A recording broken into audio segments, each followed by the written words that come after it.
Assalamualaikum warahmatullahi wabarakatuh. Perkenalkan, nama saya Safa Syaukia Malan dengan NIM C08240. Di sini saya akan mempresentasikan hasil portofolio ujian akhir semester yang telah saya susun dari mata kuliah Desain Interior 2. Mulai dari yang pertama, di sini ada goals-nya sendiri ini untuk menciptakan ruangan yang nyaman sebagai hunian pribadi dan tempat bekerja untuk work from home.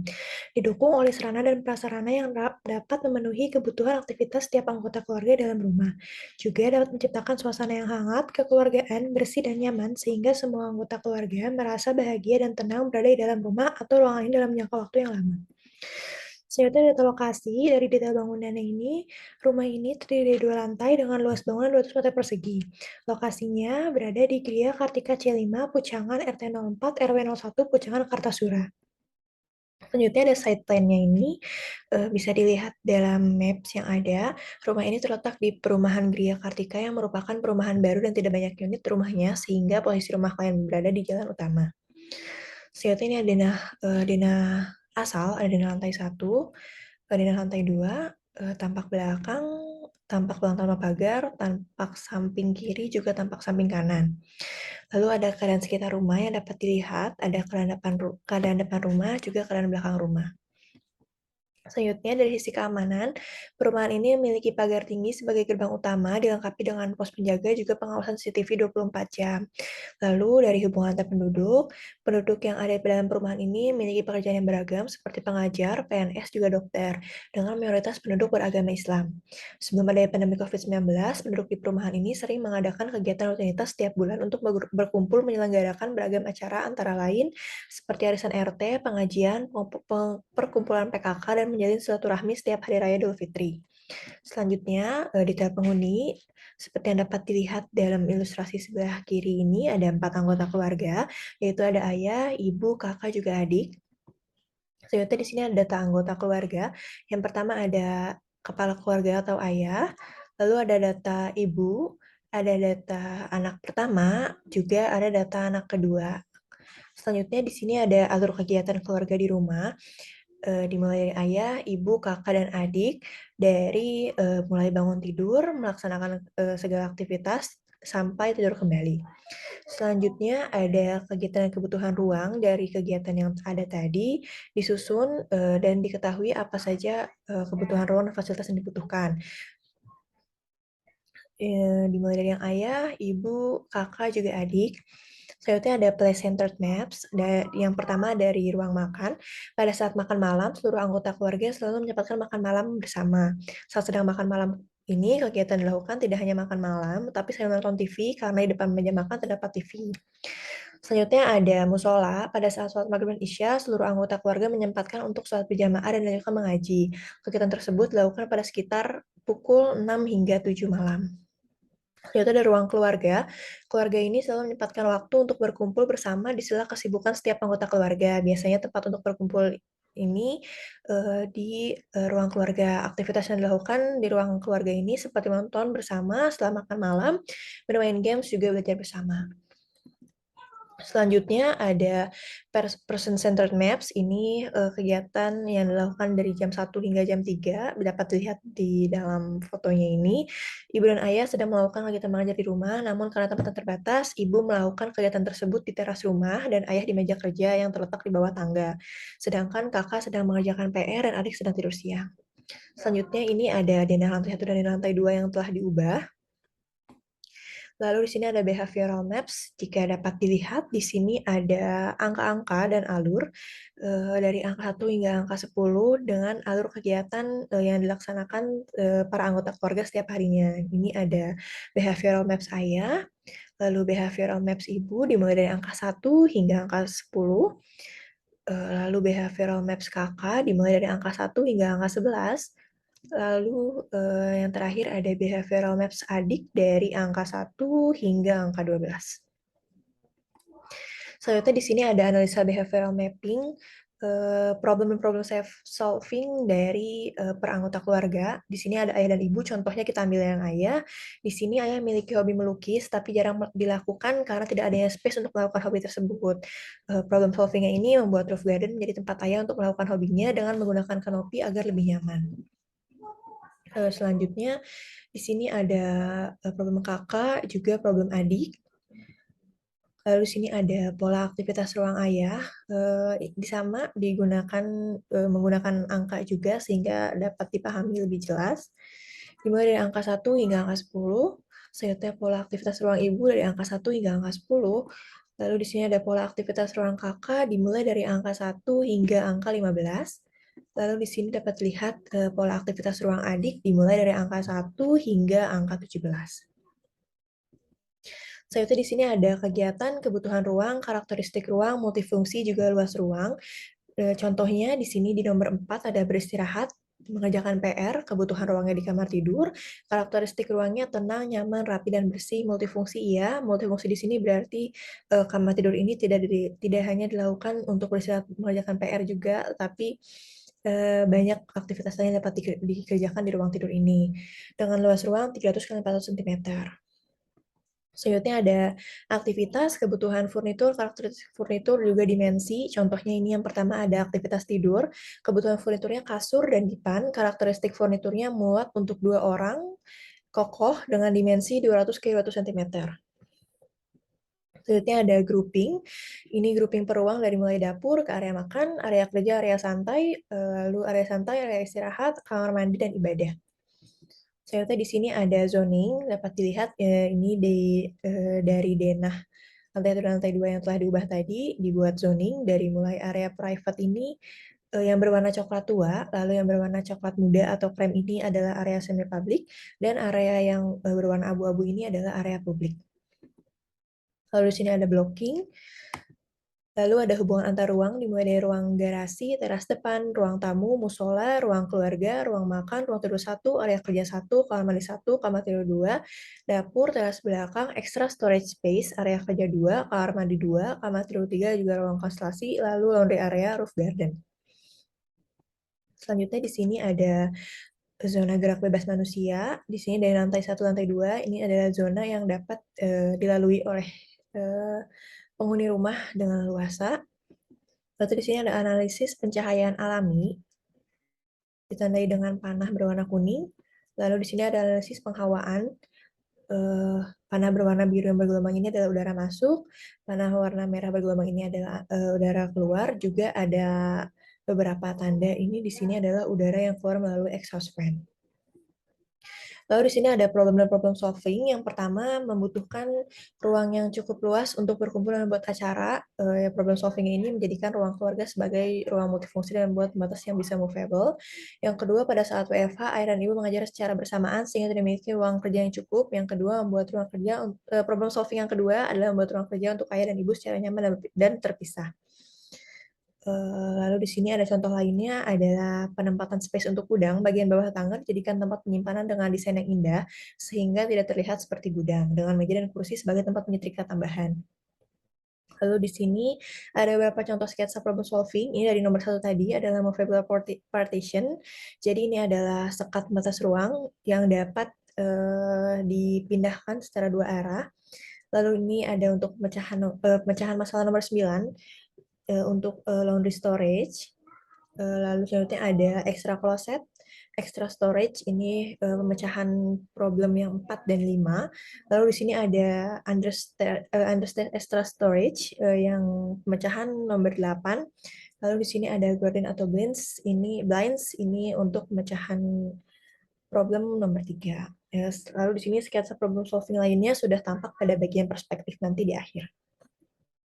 Lalu masuk ke dalam konsep desain, gayanya sendiri pemilik rumah menyukai material-material alami yang warna-warna yang natural, warna alam atau alami, sehingga gaya desain yang mencerminkan selera pemilik rumah adalah gaya Skandinavian. Gaya desain Skandinavian ini menggunakan bahan-bahan alami tapi tetap terlihat modern, yang dilengkapi dengan warna-warna netral. Gaya ini akan menciptakan ruangan terkesan hangat dan sederhana tapi tetap elegan. Lalu untuk temanya sendiri ini adalah natural, mengambil contoh dari Grand Canyon atau ngarai besar, zona dengan detail garis-garis yang bersih dan tegas seperti garis yang terdapat atau terbentuk pada tebing-tebing yang ada, didominasi oleh warna-warna yang cerah dan warna alami, yaitu coklat, abu-abu, dan hijau. Penggunaan material dan struktur yang kokoh, pemanfaatan cahaya dan udara alami sehingga dapat menghasilkan suasana rumah yang tenang dan sejuk. Di sini ada kerangka konseptual untuk menciptakan natural house yang kita inginkan ini. Dua dari gaya desainnya Skandinavian seperti yang sudah tadi disebutkan disusun dalam sini. Lalu untuk temanya ada Grand Canyon yang sama, untuk penjelasannya disusun di bawah sini.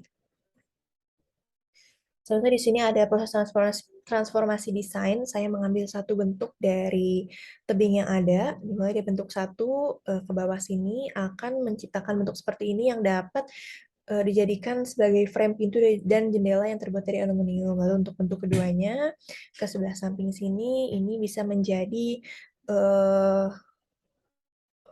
bentuk frame kaca dan juga hiasan. Lalu di sini ada mood board. Lalu di sini ada penerapan prinsip desain. Yang pertama, Unity. Unity ini adalah pada rumah ini berada pada satu kesatuan elemen interior, yaitu warna cat dinding, warna lantai juga warna ceiling juga warna furnitur. Lalu untuk proportion yang ada pada rumah ini ada pada salah satunya pada bagian ruang tamu di mana coffee table sudah memiliki ketinggian yang pas. Jika dilihat secara keseluruhan, ketinggian coffee table ini sudah sesuai berada di tengah-tengah antara sofa dan dua armchair. Setelah itu ada harmoni. Harmoni dapat tercipta walaupun hanya dari satu atau dua warna. Jika dilihat dari skema warna, rumah ini dominan menggunakan gradasi warna coklat. Selanjutnya ada dari balance. Salah satu penerapan prinsip desain yang keseimbangan pada rumah ini terletak pada kamar tidur dua. Dapat dilihat di referensinya, ini adalah salah satu contoh dari balance. Selanjutnya ada safety. Di sini ada smoke detector, fire sprinkle, gas detector, juga pencahayaan yang baik pada carport, area tangga, teras depan dan belakang rumah, laundry room, juga roof garden untuk keamanan. Selanjutnya ada security pada rumah, CCTV di area carport, teras belakang, dan roof garden. Lalu setiap pintu memiliki kunci, adanya kunci cadangan yang disimpan di tempat aman. Lalu pada kompleknya sendiri, CCTV di gerbang masuk atau pos security, juga security yang mengawasi pada jam-jam tertentu. Selanjutnya ada hygienity atau kebersihan. Pada rumah ini ada menggunakan material-material yang mudah dibersihkan, menyediakan tempat sampah pada setiap ruang, menyediakan dua tempat sampah tersembunyi pada bagian dapur, menyediakan peralatan kebersihan di kedua lantai, dan adanya tempat penampungan besar di setiap rumah. Lalu pada komplek, adanya pemantauan oleh security dan pengambilan sampah secara rutin. Lalu untuk penghawaannya, sebagian besar penghawaan pada rumah ini menggunakan penghawaan alami, tetapi pada ruangan besar yang kurang mendapatkan penghawaan alami ini dibantu menggunakan ceiling fan, juga AC, dan exhaust fan. Selanjutnya ada pencahayaan. Pencahayaan alami yang paling besar pada rumah ini ada di bagian dapur, musola, ruang tamu, carport, lorong lantai 2, juga pada bagian rooftop. Jika ada beberapa ruangan yang tidak mendapatkan cahaya alami, ini dibantu oleh lampu. Jadi di sini ada syarat kenyamanan, syarat mahawar, dan syarat akustikal. Dari syarat kenyamanan sendiri, kenyamanan ruang gerak dan hubungan antar ruang, menggunakan furnitur yang nyaman dan sesuai kebutuhan, menggunakan furnitur dengan material yang memberikan kenyamanan, elemen pembangun ruang menggunakan material yang memberikan kenyamanan, menggunakan furnitur ramah anak, pencahayaan yang baik saat WFH dan belajar, juga tingkat getaran atau bunyi yang berasal dari luar sangat kecil. Lalu syarat pengawaan, salah satunya adalah memiliki sirkulasi yang baik dan lancar, dapat menghirup udara yang segar, juga tidak lembab, dan lainnya. Dan syarat akustikalnya ada ruangan yang dapat meredam suara dari luar ruangan sehingga penghuni dapat fokus mengerjakan aktivitasnya. Saya itu di sini masuk ke elemen pembentuk ruang, dimulai dari dinding. Di teras depan ini, dinding yang digunakan cat dinding yang digunakan adalah cat Dulux Natural White. Di sini ada referensinya. Lalu lantai menggunakan granit berukuran 60 x 60 cm dengan ceiling berbahan dasar gipsum. Lalu untuk ruang tamu, ruang keluarga, dan ruang makan, dindingnya menggunakan cat Dulux Natural White karena sebagian besar dinding pada rumah ini menggunakan cat yang sama, yaitu cat Dulux Natural White ini. Lalu adanya sekat movable di antara ruang-ruang ini. Lalu untuk lantainya sama dengan teras tadi, menggunakan garis dan ukuran 60 x 60 cm berwarna abu-abu dengan ceiling gipsum yang dibikin tinggi dan miring. Lalu pada kamar mandi 1 dan kamar mandi 2, pada kamar mandi 1 ini ada dinding pembatas yang pendek seperti ini. Lalu pada kamar mandi 2 diberikan sekat kaca pemisah antara toilet dan showernya. Untuk dindingnya ini menggunakan cat dengan teknik semen wash sehingga terlihat lebih natural. Lalu ini ada lantai juga ceilingnya. Ini untuk musola tempat wudhu rata-rata menggunakan natural white dan lantai granit ini. Tapi ceiling di musola ini berbeda, jadi ceilingnya ini menggunakan kaca di bagian atasnya untuk pencahayaan alami. Lalu pada dapur diberikan sekat pembatas, pada dapur ini diberikan sekat pembatas berupa batangan kayu yang tinggi seperti yang ada di referensi ini. Lalu pada ruang tidur 1 dan ruang tidur 2 menggunakan ceiling dengan tambahan kaca seperti ini untuk membantu pencahayaan alami. Ini sama di ruang tidur 2 juga.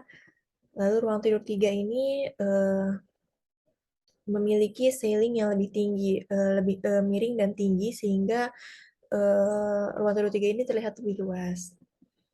Lalu ini untuk ruang konsultasi kurang lebih sama. Lalu pada laundry area ini menggunakan kanopi kaca yang seperti ini dengan dinding seperti ini dan lantai dek kayu seperti ini. Pada setiap roof garden ini tadi pada bagian laundry area dan roof garden ini menyatu bagian atasnya. Perbedaannya hanya ada pada lantainya ini menggunakan panel kayu.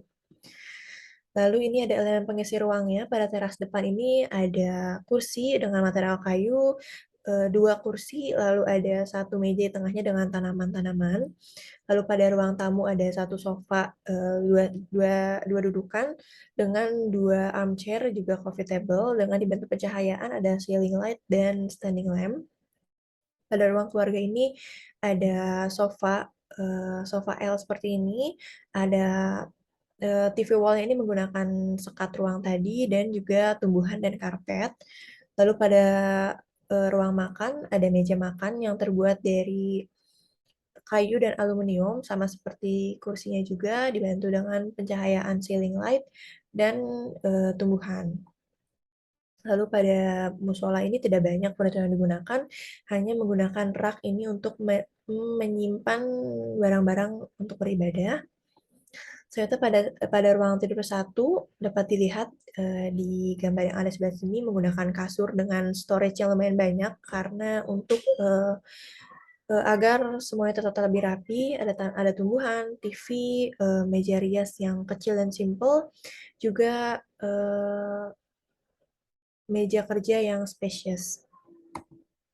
Lalu pada kamar mandi pada kamar 1 dan 2 kurang lebih sama, yaitu furniturnya karena ruangannya ini sudah berwarna abu-abu, jadi dibanyakan dibuat lebih banyak kayunya itu di bagian furnitur elemen pengusir ruangan ini. Salah satunya ada pada lemari wastafel ini, lalu pada tumbuhan, lalu furniturnya ini ada shower dan closet. Lalu pada ruangan dapur di sini menggunakan kabinet kayu dan menggunakan top table yang berwarna abu-abu. Lalu di sini ada beberapa furnitur lainnya. Lalu di sini ada ruang tidur 2. Dapat dilihat lumayan banyak furnitur yang ada pada ruang tidur 2 ini. Ini yang pertama ada area membaca dibuat window seat seperti ini. Di sebelah kanan kirinya dapat menjadi rak buku atau misalkan storage di bagian bawahnya juga. Lalu ada kasur dan eh, meja kerja yang spesies juga karena ruang tidur 2 ini digunakan oleh kakak yang mengerjakan prakarya. Selanjutnya ada ini extra storage space yang ada di bawah tangga, dibuat kurang lebih seperti ini referensinya, tapi perbedaannya meja yang ada pada extra storage space ini bisa dilipat, jadi tidak jadi bisa menghemat dan memberikan ruang lebih. Lalu ini ruang tidur 3 kurang lebih akan menggunakan mezanin yang di bawah tangganya ini dapat digunakan sebagai lemari. Lalu ada furnitur lainnya juga yang mendukung kebutuhan adik di ruang tidur 3 ini.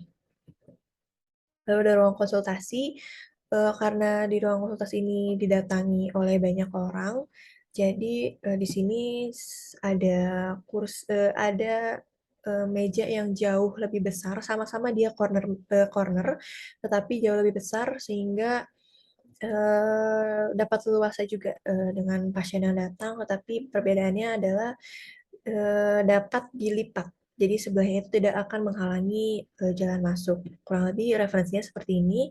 Lalu ini ada armchair, juga ada karpet. Lalu pada laundry area, di sini mesin cuci dan dryer ini tetap digunakan penutup karena setengahnya ini sebagian outdoor dan sebagian indoor. Jadi untuk menjaga mesin cuci ini agar tidak terkena hujan atau panas, diberikan pintu sliding seperti ini. Kurang lebih eh, referensinya akan seperti ini. Lalu pada roof garden ini tidak akan ada banyak furnitur, tapi kurang lebih penampakannya akan menjadi seperti ini. Lalu untuk gambar kerjanya di sini ada denah lantai 1, denah lantai 2, layout lantai 1, layout lantai 2, lalu ada floor plan lantai 1, floor plan lantai 2, reflected ceiling plan lantai 2 dengan legendanya juga, lalu reflected ceiling plan lantai 2, dan electrical plan lantai 1 dengan legendanya di sebelah sini, dan electrical plan lantai 2. Lalu di sini ada potongan AA tidak berwarna, lalu ada potongan BB yang berwarna, potongan ses yang berwarna, dan potongan DD yang tidak berwarna. Lalu yang detail furnitur, ini detail furnitur rak buku window seat yang ada di kamar kakak, di ruang tidur 2. Lalu ini ada lemari bawah tangga yang ada di kamar tidur 3 atau kamar tidur adik. Lalu yang detail interior, di sini ada detail ceiling, detail lantai, detail jendela aluminium, dan detail truss ram atau tembok. Lalu ini ada aksonometri lantai 1, aksonometri lantai 2, dan ini ada aksonometri lantai 1 dan lantai 2 secara keseluruhan. Itu ada perspektif, di sini yang berwarna ungu ini adalah perspektif kamar kakak. Lalu yang sebelah warna biru ini ada perspektif kamar tidur adik yang di lantai atas. Berarti di sini ada perspektif ruang tidur utama atau ruang tidur 1 yang ditempati oleh orang tua. Lalu di sini ada perspektif ruang keluarga. Lalu selanjutnya di sini ada perspektif ruang tamu dan ini adalah bagian roof garden-nya. Lalu di sini ada beberapa referensi gaya. Yang pertama adalah ruang keluarga dan ruang tamu, kamar mandi, dapur, juga roof garden dan laundry room. Lalu ini ada beberapa referensi buku, Rosemary Kilmer, 150 Best Minimalist House Ideas, dan Human Dimension and Interior Space. Sekian presentasi yang dapat saya sampaikan hari ini. Mohon maaf jika banyak kesalahan. Terima kasih atas waktunya. Wassalamualaikum warahmatullahi wabarakatuh.